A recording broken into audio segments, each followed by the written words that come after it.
Estas férias leve o observador no bolso.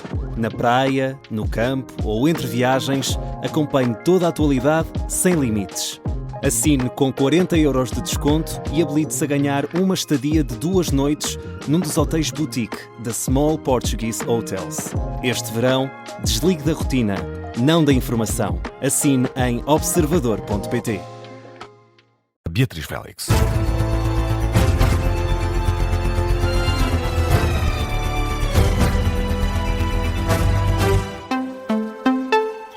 Boa tarde, Beatriz. Começamos na atualidade internacional. O Hamas pede aos Estados Unidos que intervenham perante Israel depois da recusa do acordo de paz para a faixa de Gaza. O grupo extremista quer que os Estados Unidos exerçam pressão junto de Benjamin Netanyahu com o objetivo de tentar mudar a posição de Israel. Ora, o governo israelita anunciou hoje que rejeita o plano de paz com 15 pontos para a faixa de Gaza. O primeiro-ministro israelita garante que o exército do país não vai sair de Gaza até o Hamas estar completamente desarmado. Benjamin Netanyahu adiantou que Tel Aviv está em conversações com os Estados Unidos sobre o plano e considera que alguns dos pontos não são aceitáveis para Israel. E ainda com atenções voltadas para o Médio Oriente, o Irão divulgou um vídeo em que surge, Beatriz, o líder supremo. Este que é um momento raro. O vídeo do líder supremo do Irão foi difundido numa altura em que várias agências davam conta de que Mojtaba Khamenei estaria prestes a morrer. As imagens foram partilhadas pela agência de notícias MER, mostram Mojtaba Khamenei sentado e a conversar com um grupo de pessoas. Esta divulgação é feita numa altura em que o Irão e Oman insistem que está para breve um acordo para permitir a navegação no Estreito de Hormuz, mas as exigências iranianas podem complicar o cenário de entendimento. Na Rádio Observador, o tenente-general Marcos Ronha diz que o Irão não quer apenas gerir o tráfego marítimo, quer também a saída total das forças americanas da região. Além de parar com a guerra, por assim dizer, exige a paragem do bloqueio naval e, enfim, a saída do dispositivo militar do Médio Oriente. Portanto, o que me parece difícil nesta fase que os Estados Unidos possam aceitar naturalmente.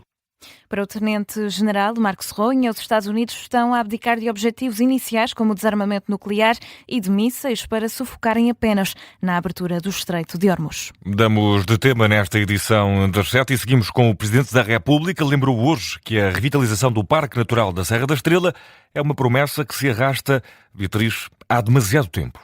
António José Seguro lembra a ação do governo depois de um incêndio que afetou a região durante 2 semanas em 2022.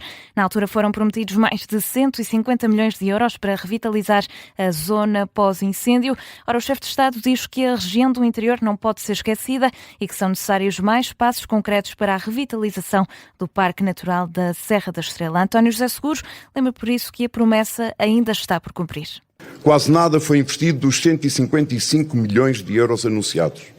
Ora, quando se assinala meio século do Parque Natural da Serra da Estrela, em vez de passa-culpas, o que se exige são passos concretos para revitalizar e proteger o nosso património natural, que é também um dos principais ativos desta região do interior do nosso país. A Serra da Estrela merece mais do que promessas. A promessa de verbas para revitalizar o parque foi feita em 2022, março deste ano. A Associação de Municípios do Parque Natural da Serra da Estrela disse que o plano de revitalização daquela área protegida continua sem avançar e que as ações previstas não têm qualquer financiamento assegurado.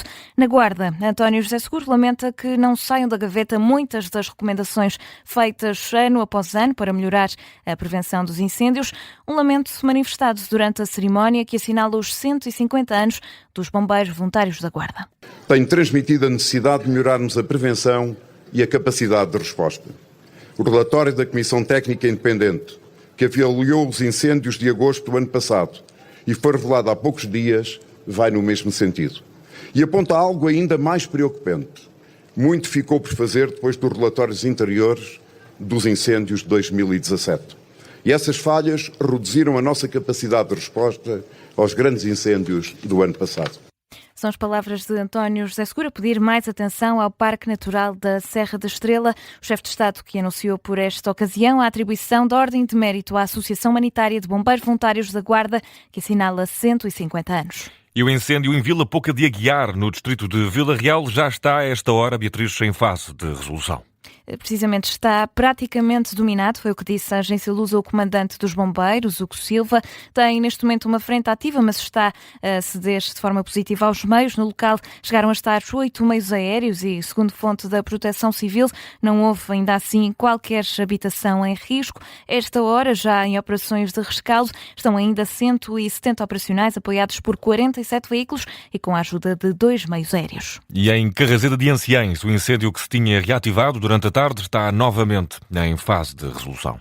E começou ao início da noite de ontem, em Paramos, por volta das 10 da noite. O incêndio voltou a reativar-se esta tarde, já perto das 4 horas, com 2 frentes ativas e que lavraram com muita intensidade, a consumir uma grande mancha florestal. O vento foi o principal fator de dificuldade para os bombeiros, mas os meios foram entretanto reforçados e as chamas acabaram por ceder já por volta das 5h30 da tarde.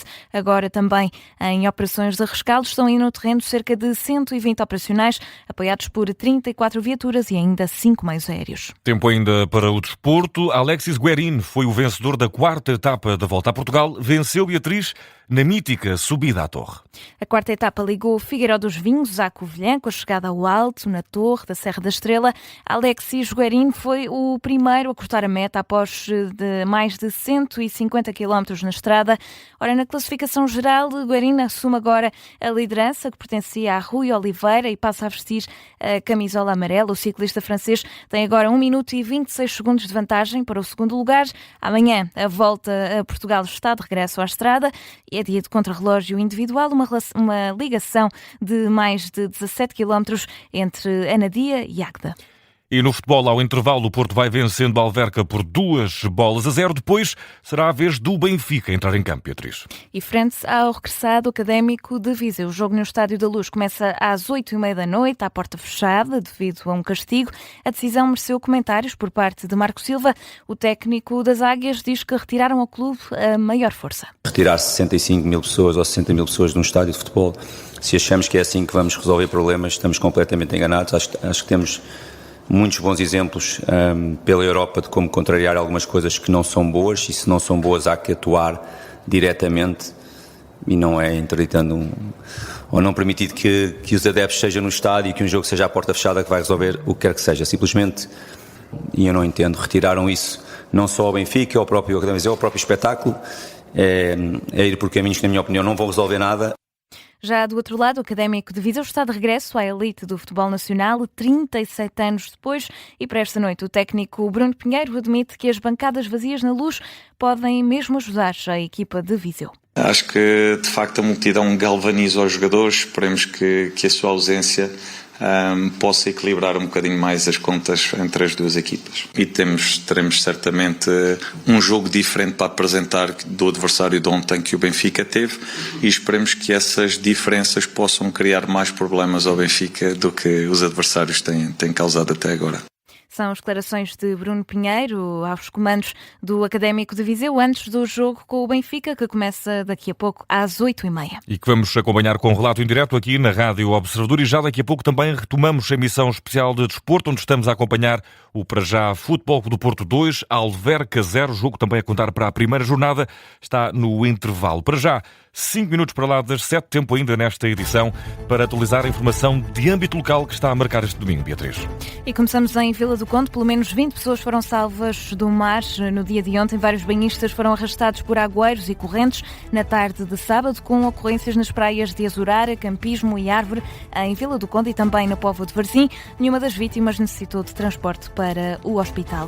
No Barreiro, a partir de terça-feira, o trânsito vai estar cortado no acesso ao túnel da Rua Miguel Lombarda. A interrupção será nos 2 sentidos e pode durar cerca de 60 dias. Devido a obras de ligação de novos coletores de águas residuais e pluviais, o trânsito será desviado pela Rua Miguel Peixe. Já a Câmara de Pombal vai avançar com a reabilitação da aldeia mais antiga do concelho, a Aldeia do Vado. O projeto pretende recuperar casas e espaço público, preservar o património, criar condições para fixar população e atrair atividade económica. Segue-se agora um período de discussão pública, porque a rua principal divide a aldeia entre 2 freguesias. A proposta tem de ser apreciada e avaliada pelas 2 juntas. Em Santarém termina hoje o Festival das Estátuas Vivas. O Centro Histórico recebeu o trabalho de 2 duas dezenas de artistas que recriaram profissões antigas e figuras da identidade portuguesa. O programa termina hoje. A entrega dos prémios está marcada para as 8 da noite no Largo de Marvila.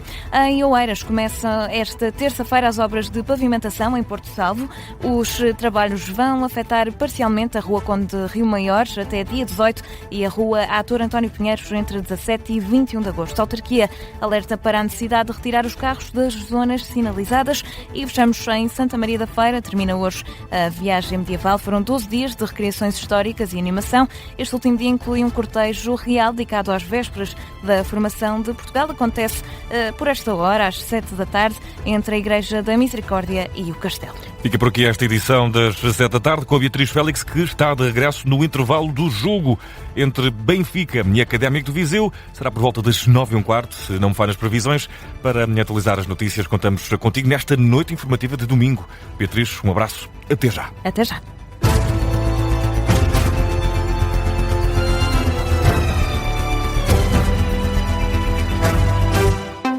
Este programa tem o apoio de BetClick.